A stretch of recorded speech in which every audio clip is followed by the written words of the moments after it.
I agree, B Cox. All right. We coming up on the final movie that everybody has been waiting for. People been hitting me up, man. When y'all gonna talk about it? This movie right here, B Cox, is the one, and I know, man, you're very fond of the soundtrack of this movie. You've expressed that on this platform, and I've and as well as your own. Yeah. First of all, by far and away, my favorite movie that Tupac was in. By far Mm. and away, my favorite role he's ever played, and Yeah. Tupac was a fine actor, but I loved him in this movie. Yeah. But just some of the the talent on the peripheral. Yeah. Dwayne Martin, Yep. Marlon Wayans, Mm-hmm. Wood Harris, who's become who's grown to be a really phenomenal. Leon, Yep. Leon. Ernie Mac. Yep. Mm-hmm. I mean, you got Tanya Pickens, Henry Simmons. I mean, you got Byron Mins. I mean, you got man some really really fine actors in here, man, talented Mm-hmm. actors. Yep. Yeah.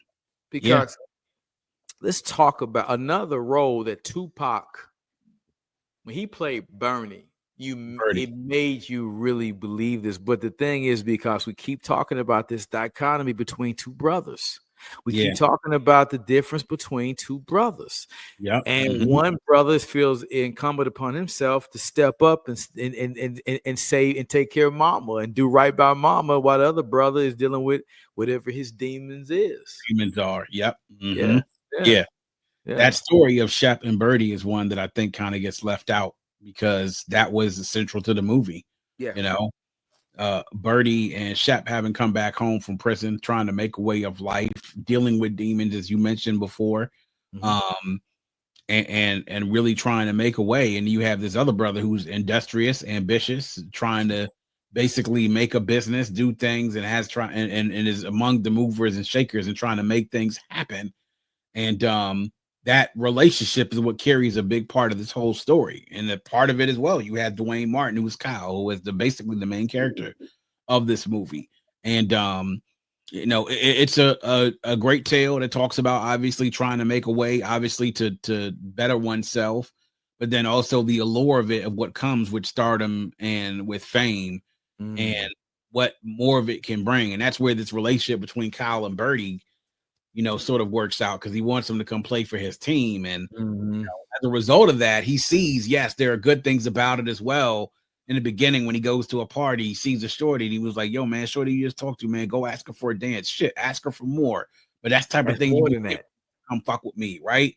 But then he starts to see certain things about Birdie and his operation that he don't like. And it's like, do I really want to sacrifice my potential future and everything that it's going to be based off of dealing with this dude who showed me everything nice when I first came in, but now I'm seeing, oh nah, this shit ain't kosher, You got the other supporting characters around them. Shep, who obviously is the guy who comes in, is a character that takes a liking to Kyle's mother, but then also has this thing with Birdie and him and them going around. But then you finding out that this guy's a former hooper and he was pretty good in his day, he was pretty damn good in his day. Damn right. Then you had Marlon Wayans, his character and what that ended up being about, because he's there sort of like Steel and Juice. He's there for sort of like for comic relief, Bugaloo. And he's sort of being in there, and he's sort of getting birdied and put down by Birdie, bullied, and him and his boys and his gang, and he can't really necessarily, and that's really what I think what Kyle sort of looks at, is the way that they treat him, that sort of gets him to pause a little bit as far as how things are going, man.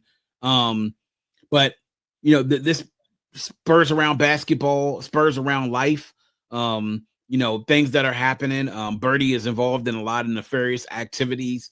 Shep is out here really trying to to do right, and sees potential in Kyle and wants to see him become better, and shows him like, you don't know everything and you're not the best, Right. So you Right. have to listen. You still got a whole lot to learn. You have a lot to learn.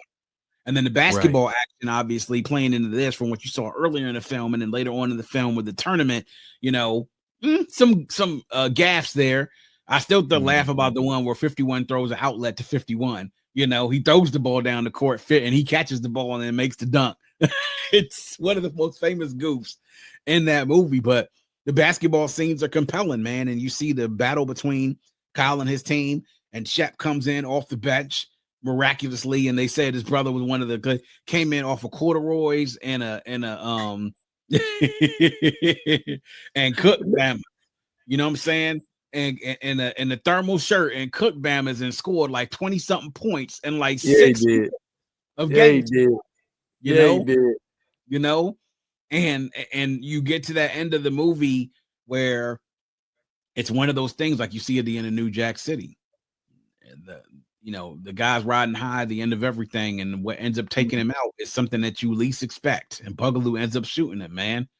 Somebody gets to the end of their rope and they think that there's no other choice but to go take this dude out. And that's exactly what happened in this movie as well.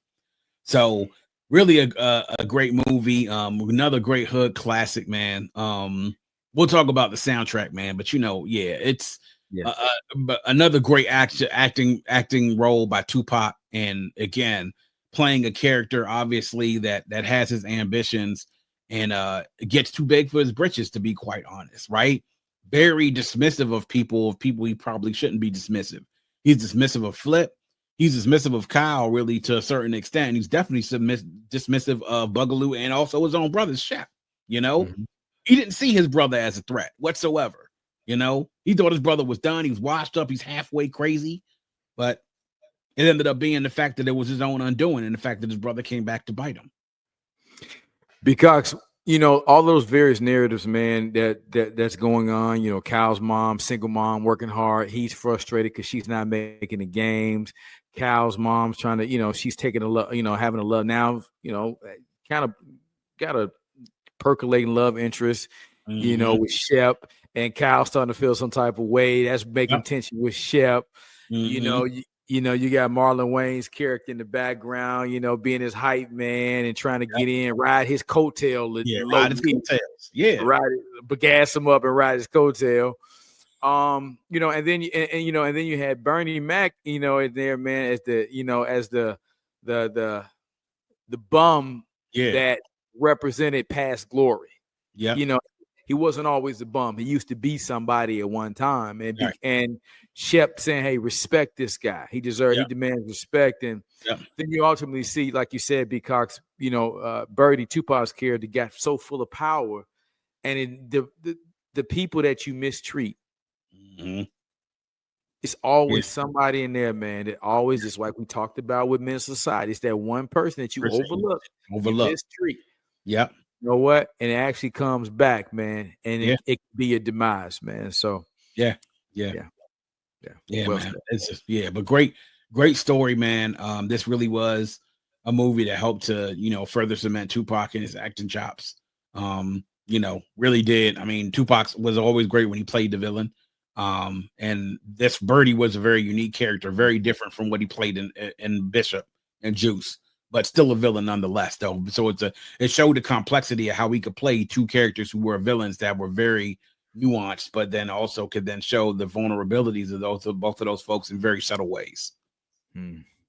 Well said. Well, B. Cox, let's get to the most exciting part about it, and that's the soundtrack, man. Yeah. Above the Rim, a soundtrack which, ironically enough, is a soundtrack that, while it's a movie that's based in New York, is mostly made up of West Coast artists and was a label put out by Death Row and Interscope,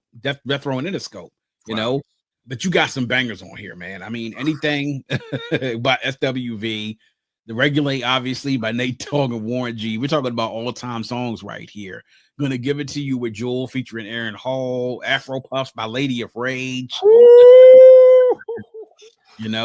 I mean, goodness, like Dog Pound Gangsters, Big Pimpin', Part-Time Lover by H-Town. I mean, it was a lot of like just bangers on here, bro. I'm Still in Love with You by I'll Be Sure. I mean, Dog Pound for Life with DPG again, Dog Pound Gangsters again. I mean, there were a lot just of bangers on this soundtrack, man. There's a reason, obviously, why this soundtrack is so revered in the culture. We talk about there are movies and soundtracks and their co-stars. Almost, I want to say that the movie sort of takes almost a back seat. I agree. To this Above the Rim soundtrack, man.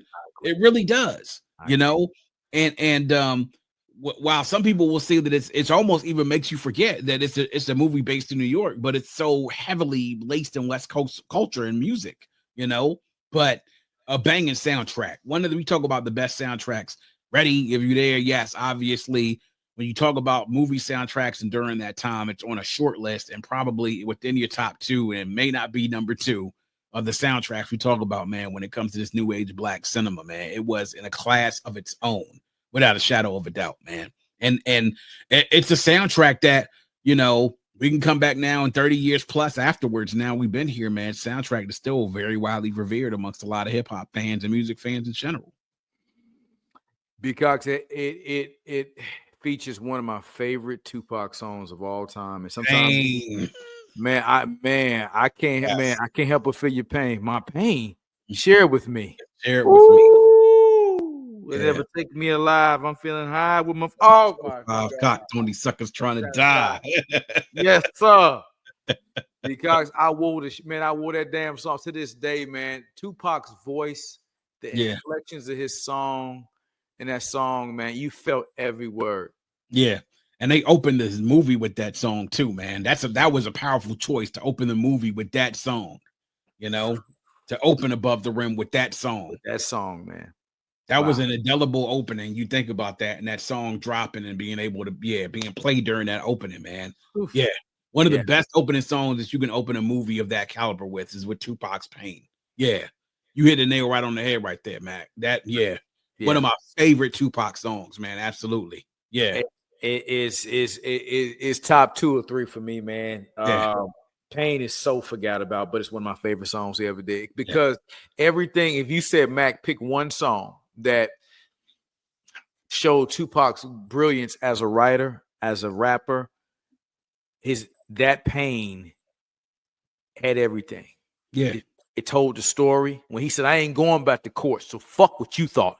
I mean, you felt that. Yeah. I mean, I was on the back of the bus acting a fool. I mean, just so many things. Yeah. Man, the way he conveyed the story. And then how he brought it on home. All-time great song, man. All-time great song. But what could I do? I'm trying to feed my fucking family. What could I do but be a thug? Man. Man. Fuck them phonies. Yeah. I'm in the club hanging with the home. Man, I mean, just yeah. Oh, yeah. Mm-hmm. Yes, sir. Well, y'all, we've wrapped up our movie. B-Cox, anything else to add about the movie sections, man, before we move on to our final portion, man? We almost wrapped up. That's it, man. That's pretty much it. We've covered it all.